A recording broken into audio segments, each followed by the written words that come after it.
Naam, mtazamaji wa Trend TV bwana, leo niko hapa kwa ajili ya kuletea update kuhusiana na kitu ambacho amekizungumza. Huyu hapa si mwingine bali ni Kamanda Mzee Mkavu, kwa jina bwana anafahamika kwa jina la Kwisa.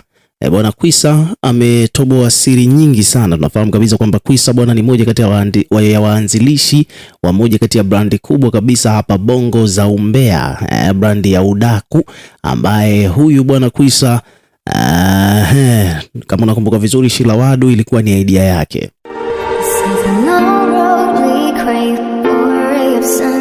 Sasa Kwisa hivi karibuni bwana amefanya interview na waandishi wa habari, na katika interview hiyo ni kwamba Kwisa bwana amezungumzia na kugusia moja kati ya mada ambazo zinaonyesha kwamba watu wengi sana nadhani walikuwa na kiu ya kufahamu kiundani zaidi mambo yanavyokwenda.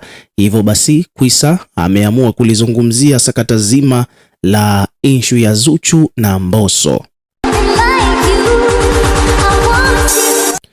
Unaambiwa kwamba kuna sababu ambazo zinawahusisha wasanii hawa wawili ambao hapo awali, siku kadhaa tu hapo zilizopita, walikuwa wote katika record label moja ya WCB, lakini mpaka tunavyozungumza sasa hivi tayari mmoja ameshajitoa. Hapa tunamzungumzia Mbosso. Ni kwamba ni wazi nafahamika kabisa dhahiri shahiri kwamba Mbosso yeye ameshajitoa katika record label hiyo ya Wasafi na tayari yupo anajitegemea yeye mwenyewe. Lakini kulikuwa kuna hizi rumors ambazo zilikuwa zinazungumziwa za chini chini kabisa kwamba sababu ya Mbosso kutoka WCB ni Zuchu. Hivyo ni vitu ambavyo vinasemekana. Na mtu wa kwanza kabisa kuja kuvizungumzia hivyo vitu alikuwa ni Mange. Alisemaga kwamba sababu ambayo imepelekea Mbosso kutoka pale ni kwamba Zuchu alikuwa kama vile anaweka kizuizi katika swala zima la project release za Mbosso. Yani kwamba kazi za Mbosso bwana zilikuwa zinazuiwa kwa namna moja au nyingine zisitoke pale Wasafi, na sababu kubwa ni kwamba ilikuwa inasemekana bibie Zuchu akiwa kama mshauri wa mpenzi wake au mumewe Diamond Platnumz, Zuchu bwana ndio alikuwa anafanya hayo maamuzi kwamba hii kazi Mbosso akipeleka kusubmit kwa ajili ya kuwa released, zilikuwa nyingi zinazuiwa kwamba zisitoke kutokana na kwamba kigezo kikiwa ni kwamba muda wake bado.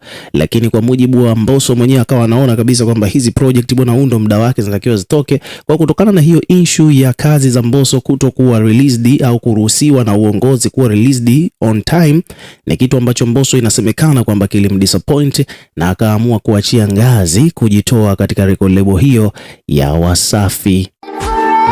Sasa za ndani kabisa ndo hivyo bwana, mambo yanasemekana kwamba Zuchu ndiye mshauri mkubwa wa bosi Diamond pale. Kwa hiyo yeye ndo alikuwa kama vile anaweka konga, na hicho ni kitu ambacho kilikuwa kinamdisappoint Mbosso na ndo maana akaamua kuondoka. Kwa hiyo rumors zilikuwa zimesambaa kwamba Zuchu ndiye sababu ya Mbosso kutoka pale Wasafi.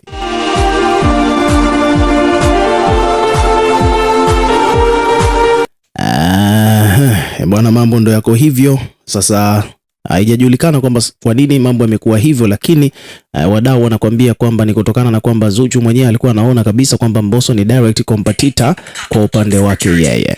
Kwa hivyo basi ndo maana mambo yakawa namna hiyo. Sasa ukirudi kwenye point ni kwamba baada ya Mbosso kutoka, tunaona kwamba kila anachogusa ni gold, kila akiacha kazi inaenda. Sasa Kwisa Mzee Mkavu amekuja kuzungumzia hilo swala. Kwanza kabisa amesema kwamba Mbosso kama vile amekuja kusolidify hiyo statement ya kwamba Mbosso ametoka Wasafi sababu ni Zuchu.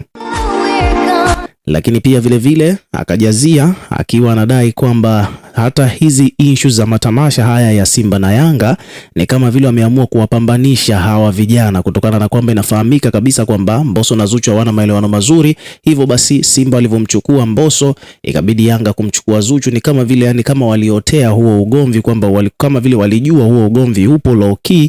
Kwa hiyo bwana pale walikuwa wamepaniana kweli kweli. Yani zile shows za watani wa jadi, Simba walivyomchukua Mbosso, alafu huku upande wa pili napo pia Yanga kumchukua Zuchu, inasemekana kwamba ni kama vile walikuwa wamepaniana. Yani kwamba walikuwa wamepaniana waonyeshane kwamba nani ni bora zaidi, na hicho ndicho ambacho kilichoonekana pale. Na kwa mujibu wa Kwisa, kamanda Mzee Mkavu amedai kwamba show ya Mbosso ndio ilikuwa mkali zaidi ya show ya Zuchu, kwa mujibu wa Kwisa. Kwa hiyo hapa kuna page mbalimbali zimekuja kuripoti. Kwa mfano hapa kuna page imeandika kwamba bwana, swali limejibiwa kitaalam kweli.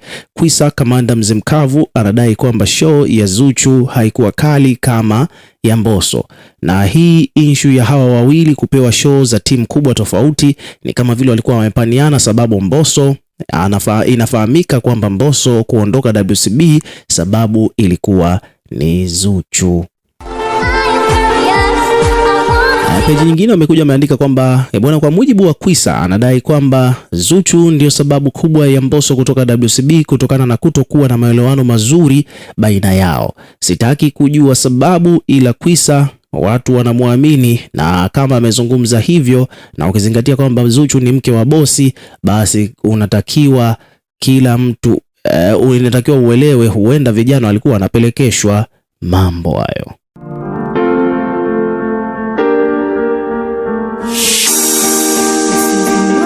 Kwa hiyo kwa kifupi ni kwamba Kwisa amekuja kutoboa hiyo siri kwamba sababu ya Mbosso kutoka WCB ni Zuchu, lakini ameelezea kwamba kulikuwa kuna huo ugomvi low key. Lakini ukiachana na hilo, kitu kingine ambacho Kwisa amekizungumza, amedai kwamba hakuna ndoa kati ya Diamond na Zuchu.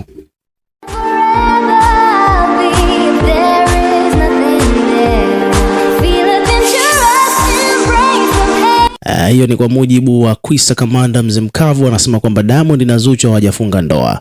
Habari kamili hapa chini katika caption wameandika kwamba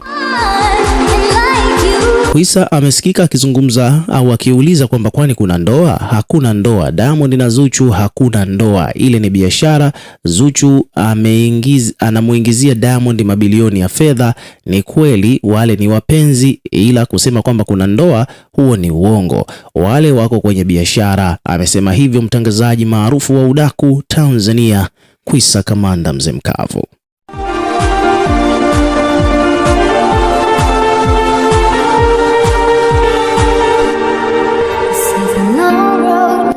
So hivyo ndivyo mambo yalivyo bwana. Ukiwa kama mdau, na wewe pia tuwekee maoni yako katika comment section hapo chini, tutakuwa tukisoma na kureplay kila comment. Lakini pia vile hakikisha bwana unazidi kuwa karibu na channel yetu kwa kulike, kushare na kusubscribe kwa ajili ya kupata update zaidi.